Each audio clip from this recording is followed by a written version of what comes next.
John gospel chapter 3 का उसका 16 वचन वचन बोलता है कि परमेश्वर जगत से इतना ही प्रेम रखा कि एकमात्र पुत्र दान कर दिया, और जो कोई भी उस पुत्र पर विश्वास किया और उनको ग्रहण किया, वो अनंत जीवन, उसको अनंत जीवन मिला और बहुतायत से मिला। ओके, ठीक है। लेकिन परमेश्वर जगत से प्रेम किया क्यों, और कैसे किया, और क्यों किया, कब किया, ये बात तो हमको जानना बहुत जरूरी है। क्योंकि अगर हम अंदाजे में इस प्रकार से अगर जंपिंग करके कोई बात बोलते हैं तो लोगों को समझ में नहीं आएगा मेरे दोस्तों, कभी नहीं आएगा।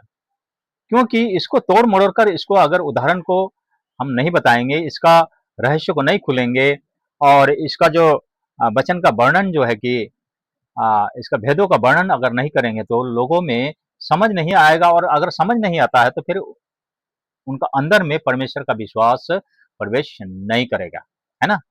इसीलिए हम कोई भी बात आपके सामने अगर रखते हैं, कोई भी वीडियो हम रखते हैं, तो उसको पूरी तरीका से आपको समझ में आए, ऐसा हमारा चेष्टा रहता है।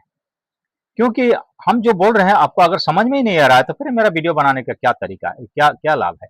आज वीडियो में हम देख रहे हैं सब कोई अपना प्रमोशन की बात, सब कोई अपनी यूट्यूब का, फेसबुक का ही बात, ये करो तो वो हो जाएगा, वो करो तो ये हो जाएगा, मुझे लाइक करो, ये करो, वो करो, वो करो। इसमें समाज में कौन सा मैसेज जा रहा है मेरे दोस्तों? मेरा वीडियो बनाने का मकसद है सच्चाई समाज में फैले, इस जीवन के बाद में और एक जीवन जाए, उस जीवन के बारे में जाने, उसका मोक्ष प्राप्ति के लिए मालूम हो, पाप के लिए मालूम हो, धार्मिकता क्या है, पुण्य क्या है, ये सब लोगों को जानकारी मिले। यही मेरा मकसद है जो कि मैं वीडियो बना रहा हूँ। और मुझे कोई पैसा का कोई लोभ नहीं है, मैं पैसा के लिए नहीं कर रहा हूँ। अगर मेरा वीडियो को अच्छा लगा, मेरा यूट्यूब चैनल, मेरा वीडियो को अगर वो पसंद किया तो वो आप रुपये मुझे देगा। क्योंकि मेरा बाइबल वचन में लिखा जाता है गलातिया 6 का 6 में, 6 का 6 में, कि काम करने वाला का देहड़ी जो है तो वो अनुग्रह नहीं होता है, उसका अधिकार होता है। इसीलिए मेरा अगर अधिकार होगा तो मुझे पूरा विश्वास है मेरा यूट्यूब निश्चित रूप से मुझे इसका देहड़ी देगा। लेकिन इससे पहले मुझे कुछ जबरदस्ती पाना नहीं है, और ना ही मैं पा सकता हूँ, है ना। इसीलिए मेरे दोस्तों आज का वीडियो बहुत ही खास है। आप सोच के देखो, परमेश्वर जगत से प्रेम कैसा करता है, क्यों करता है? क्योंकि उस टाइम में प्रेम करता है जगत से, जगत पतन हो रहा था। पुराना नियम में जब आप पढ़ेंगे बाइबल वचन का, पवित्र वचन का पुराना नियम में जब आप पढ़ेंगे तो शैतान 100% अधिकार के साथ में पृथ्वी पर अपना अधिकार चलाकर मनुष्य जाति को परमेश्वर से दूर करता था, और वो नरक की तरफ ले जाता था और नाश करता था, क्योंकि वो संपूर्ण रीति से जगत में वो राज्य करता था। तभी जाके देखा अब इनको बचाने के लिए और कोई उपाय नहीं है। जब आप हम स्वयं अगर वहां में नहीं जाएंगे, स्वयं अगर कार्य नहीं करेंगे, तो इससे पहले तो बहुत से बहिष्वक्ता लोग आए, बहिष्वक्ता लोग को भेजा, अपने नबियों को भेजा, अपने धर्मी जन को, दासों को भेजा, लेकिन कोई भी इस कार्य को संपन्न नहीं कर सका, और मानव जाति को बचाने के लिए कोई उपाय नहीं कर पाया। क्योंकि उस टाइम में कोई ऐसा उत्पन्न ही नहीं हुआ जो है कि शैतान को हरा सके, चाहे शैतान को जवाब दे सके, चाहे शैतान का मांग को पूरा कर सके। क्योंकि शैतान का मांग वो था, अगर परमेश्वर अगर जगत से प्रेम किया और जगत को बचाने के लिए चाहा तो निश्चित रूप से जिसका हाथ में है उससे तो वार्तालाप किया होगा। ये पवित्र आत्मा हमें बताता है, पवित्र आत्मा हमें आगाह करता है, बताता है कि परमेश्वर शैतान से यानी कि लूसीफर से आलाप किया कि जगत जितना दिन तेरे हाथ में था तू नाश करता गया मेरा सृष्टि को, मगर अब समय आ चुका है कि मैं अपने सृष्टि को बचाऊं। क्योंकि उस राज्य का समय निकट आया है। इसीलिए मैं अपने प्रजा को बचाकर उस राज्य में ले आना चाहता हूं।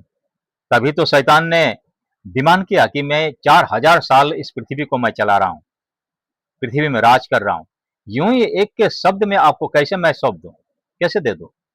मैं जो कुछ भी इस संसार में, जो कुछ भी प्रथा लेके, जो कुछ भी नियम नीति के साथ में, जो अपना अधिकार के साथ में मैं इस पृथ्वी को चलाया, इस जगत को चलाया, उसका दाम तो मुझे चाहिए। और शैतान चतुर दिमाग, अमेन, चतुर दिमाग जो है कि ऐसा चीज मांग कर दिया कि पृथ्वी से वो संभव ही नहीं है। उस चीज को परमेश्वर पृथ्वी से नहीं दे सकता है, ना ही इसका दाम को चुका सकता है, क्योंकि शैतान जानता था कि मनुष्य पाप से उत्पन्न हो रहा है और मनुष्य का अंदर में कोई पवित्रता ही नहीं है अगर परमेश्वर उनको पवित्र ना करे। इसीलिए वो एक निष्कलंक, निष्पाप, पवित्र मनुष्य का लहू को मांग कर दिया। तभी परमेश्वर एक सोच में आ गया कि अरे वाह, इतना गहराई मांग है इनका, और सचमुच में पृथ्वी पर इस प्रकार से कोई भी, कहीं पर भी इस प्रकार से मनुष्य का लहू पवित्र नहीं है जो कि मनुष्य का पाप शैतान के हाथों से, पापों से मुक्त कर सके। नहीं है, कोई मनुष्य नहीं है ऐसा, औरत और मर्द से जन्मा हुआ यानी कि पति पत्नी से जन्मा हुआ कोई भी इंसान पवित्र नहीं है, ना ही उसका लहू पवित्र है। इसीलिए परमेश्वर ने ये योजना बनाया और उस योजना में मरियम को चुना और पवित्र आत्मा से उसको गर्भवती किया, यानी कि सिंगल, सिर्फ नारी का वंश से। जिस प्रकार से 3 का 15 में आप पढ़ते हैं उत्पत्ति कि तेरे और इस नारी का वंश से मैं वैर उत्पन्न करूंगा, वो वचन पूरा होता है। Hallelujah, praise the Lord. इसीलिए मेरे दोस्तों, आज हम वचन के द्वारा ही इस बात को जान पाते हैं, क्योंकि जब प्रभु यीशु जन्म हुआ तो उसका वो पवित्र जन्म भी था और उसका लहू जो है कि वो पवित्र लहू था। इसीलिए इसीलिए इस प्रकार से अपने आप को एक बालक के रूप में, एक मनुष्यधारी होकर हमारा बीच डेरा किया, पृथ्वी पे, जगत पे डेरा किया और अपने आप को कुर्बान करते हुए उस पवित्र लहू के माध्यम से, उसका द्वारा सारे जगत के लोगों को एक छुटकारा का मार्ग लेके आया, और जो कोई भी उन पर विश्वास किया वो नाश नहीं हुआ, बहुतायी जीवन मिला और बहुतायी से मिला, जो कि वचन बोलता है। तो परमेश्वर मनुष्य को प्रेम कब करता है?